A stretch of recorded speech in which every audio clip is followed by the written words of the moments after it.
There's been a lot of news going around about the fact that the UK government has reduced the number of years it needs to be on a work visa from 5 years to 3 years for you to now apply for your indefinite leave to remain. Now, in as much as this is true, this is not actually applicable to all work visa, because I've seen someone who is on a visa category that this doesn't apply to, and she was like, "Oh, hey Daniel, I just want to confirm something. I heard that I can now apply for my indefinite leave to remain. After 3 years of being on the work visa." And she was super excited about the whole thing, and I had to send her the link on gov.uk, what we're going to be looking at right now, to clarify that she is not actually qualified to apply for her indefinite leave to remain just because she's already 3 years on the work visa. Now, there are quite a number of just about two, work visas that, allows you to be on them for 3 years and then make you eligible to apply for your indefinite leave to remain in the UK. However, this is not applicable to all visa categories or all work visa categories in the UK. So if this sounds like something you need more clarification on, please don't go anywhere, keep watching to the end. And if you're coming across my channel for the first time, do well to hit the subscribe button to join the amazing growing family. So without further ado, let's get right into the video. If you work in the UK, now listen to, or let's read what we have on gov.uk. Now it says that you may be able to apply for indefinite leave to remain if you have a work visa in the UK. Now you must usually you must have lived and worked in the UK for 5 years. If you have a tier 1 visa, it can be 2 or 3 years. So if you're on the tier 1 visa, then you can apply for your ILR after 2 or 3 years. But if you have an innovator, founder, or global talent visa, it can be 3 years, and you must of course meet the salary or financial requirements. If you want to learn more about that, you can check out gov.uk. So what this is saying is that if you're on a skilled worker visa, guys, you can't apply for ILR after 3 years. You need to wait until it's 5 years. So don't get too super excited and apply. Don't you're probably going to get, not even probably, you're definitely going to get a rejection. So just chill until you're 5 years before you make an attempt to apply for your indefinite leave to remain in the United Kingdom. Now, these are the different visa categories you should be on for you to be eligible to apply for your indefinite leave to remain in the UK. Now, as you can see on the screen, if you're on the tier 2, international sports person or skilled worker visa, skill up worker visa, global talent visa, innovator, founder visa, you represent an overseas business, you have a Turkish worker or business person visa. Now, if you're on any of these visa categories, you need to be on them for 5 years for the required visa categories, and for 2 or 3 years for the tier 1 visa, and the 3 years for the innovator founder visa and the global talent visa. Now, this global talent visa is really super exciting for me, to be honest, because I think it's one of the best visa category that you can be on if you're an immigrant in the United Kingdom. However, the only challenge with the global talent visa is that the process is quite not so straightforward like the other work visa categories in the United Kingdom. Now, if you want to get a global talent visa, so let's just talk about, so look at what we have on gov.uk. It says you may be able to apply for indefinite leave to remain if you have one of the following visas. So we want to focus majorly on the visa categories that allows you to apply for your indefinite leave to remain after 3 years. So now you can apply if you're in one of these following visa categories. You are on a global talent visa, you're on a tier 1 investor or a tier 1 entrepreneur visas. So these are the only visas that allows you, or that allows you to apply for your indefinite leave to remain after 3 years. So if you're not on any of the 3 visa categories I just mentioned, then don't get yourself worked up about the whole 5 years down reduced to 3 years. It doesn't apply to you in any way. Now, indefinite leave is a way to remain, is a way you can settle in the UK, and it is called settlement. Getting it means you can live, work, study, or claim benefits in the UK without any time restriction at all, and you can also use it to become a British citizen. Now, for you to be able to apply for this, you must have lived in the UK long enough. This can be from 2 to 5 years, as I said, depending on the work visa categories you are on at the moment. I must meet the financial requirements for you to be able to become eligible to apply for the indefinite leave to remain in the United Kingdom.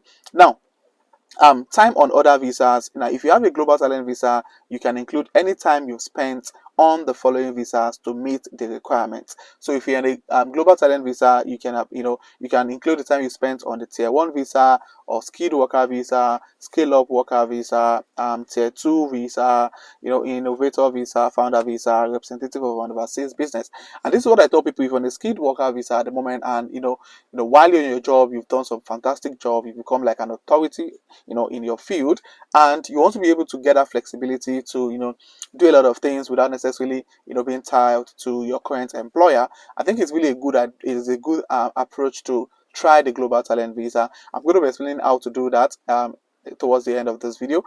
So yeah, give it a shot, because it's a good thing. If you eventually get a global talent visa, your settlement towards the 5 years still start counting. And luckily for you, if you get the global talent visa, let's say 1 year after you've been on the skilled worker visa, it means you don't need to wait for 5 years anymore. You just need to wait for another 3 years, and you get eligible to apply for your indefinite leave to remain in the UK. Now, and just like every other visa categories, there are actually some time you cannot spend outside the UK.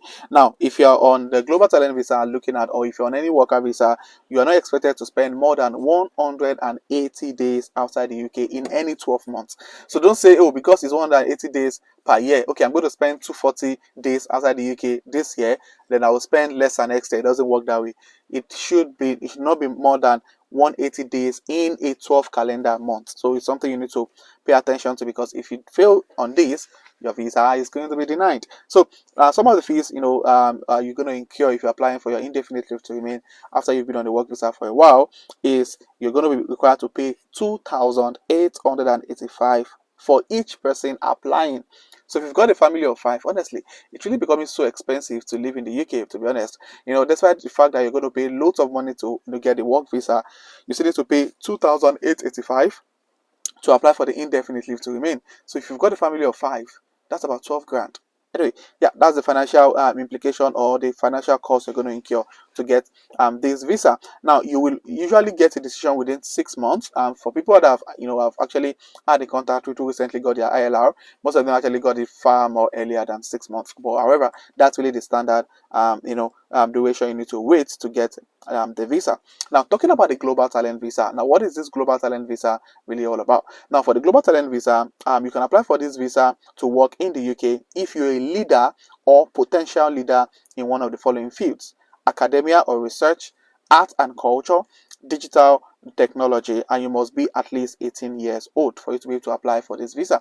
So if you've got like you've got like a potential, you've got some fantastic projects you've done, you've done some amazing things that portrays you as a leader or a potential leader. So it's a good thing. You don't have to be a leader yet, but if you have the potential to become a leader in that particular field, I think the global talent visa is something that you should give a shot, basically. So you need to be in this following area: academia, art and culture, and digital technology. So think of this: if you've got like an app you've built, if you've got like a website that provides fantastic services, just anything that shows that you've got an authority in that field, please try to make sure you harness the opportunity to get the global talent visa. Now, before you can apply for this visa, you can usually only apply for the global talent visa if you have successfully applied for an endorsement to prove that you're a leader or potential leader. So before you can get this, it's just like getting a skilled worker visa, that you need to get a job and you get sponsorship. Then after you've gotten that sponsorship, which is a COS, then you can then apply for the skilled worker visa. Now, same thing applies to the global talent visa also.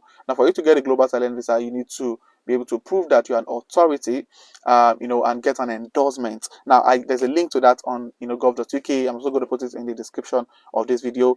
So you can apply for the visa. You can apply for the visa without endorsement if you have won an award. So if you can't get endorsement, if you have won any award, just go to the link in the description of the video and check out the awards. That if you have won any of those awards, then you're eligible to apply for the global talent visa. Yeah, so that's it about that. So guys, if you're on a skilled worker visa like me, don't get too excited. The 5 years to 3 years doesn't apply to us. It's only basically on those who are on the tier 1 visa, innovator founder visa, or the global talent visa that are eligible to apply for indefinite leave to remain after 3 years. So I hope you find this video resourceful or insightful. Please, if you do, click on the like button, and if you're coming across this channel for the first time, do well to hit the subscribe button. If you have any question or you need further clarification or anything about this video, or living in the UK generally, please state in the comment section, and I will respond to every comment as soon as possible. And for my 20 subscribers, you guys are the real MVP. Thank you for being here. I really do appreciate you guys. So this will be the end of this video, and I'll see you guys in my next video. Thank you.